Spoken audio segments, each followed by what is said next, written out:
ఈ రోజుల్లో జీర్ణాశయ ఆరోగ్యం గురించి చాలా చర్చ జరుగుతుంది. అందులో లీకీ గట్ అనే పదం మాత్రం ఎక్కువగా వినిపిస్తుంది.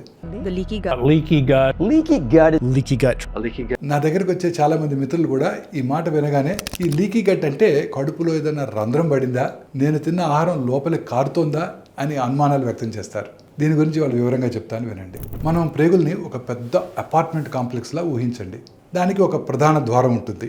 ఆ ద్వారం దగ్గర ఒక కఠినమైన భద్రతా సిబ్బంది ఉన్నట్టు అనుకోండి. ప్రతిరోజు మనం తినే ఆహారము, తాగే నీరు, పోషకాలు, అలాగే కొన్ని హానికరమైన సూక్ష్మ కణాలు ఇవన్నీ ఈ పేగుల్లోంచి లోపలికి వెళ్ళిపోవడానికి ప్రయత్నిస్తాయి. ఈ భద్రతా వ్యవస్థ పని ఏంటంటే శరీరానికి ఉపయోగపడే వాటిని మాత్రమే లోపలికి అనుమతించడం, మిగతా వాటిని అడ్డుకోవటం. కానీ కొన్ని పరిస్థితుల్లో ఈ భద్రతా వ్యవస్థ బలహీనపడుతుంది. అప్పుడు అనవసరమైన పదార్థాలు కూడా పేగుల ద్వారా సులభంగా శరీరంలోకి ప్రవేశిస్తాయి. ఈ పరిస్థితినే వైద్య పరిభాషలో పేగు బలహీనత లేదా లీకీ గట్ అని అంటుంటాం. దీని అర్థం మీ కడుపులో రంధ్రం ఉందని కాదు. లీకీ గట్ అనే పదం విన్నప్పుడు కారుతున్న పైపును ఊహించకండి, బలహీనమైన భద్రతా వ్యవస్థ అని గుర్తుపెట్టుకోండి. అలాగే ఉబ్బసం లేదా అజీర్ణం ఉన్నప్పుడల్లా అది లీకీ గట్ అని అనుకోవటం కూడా సరైనది కాదు. ఇంకా అనేక రకాలైన కారణాలు కూడా ఉండొచ్చు.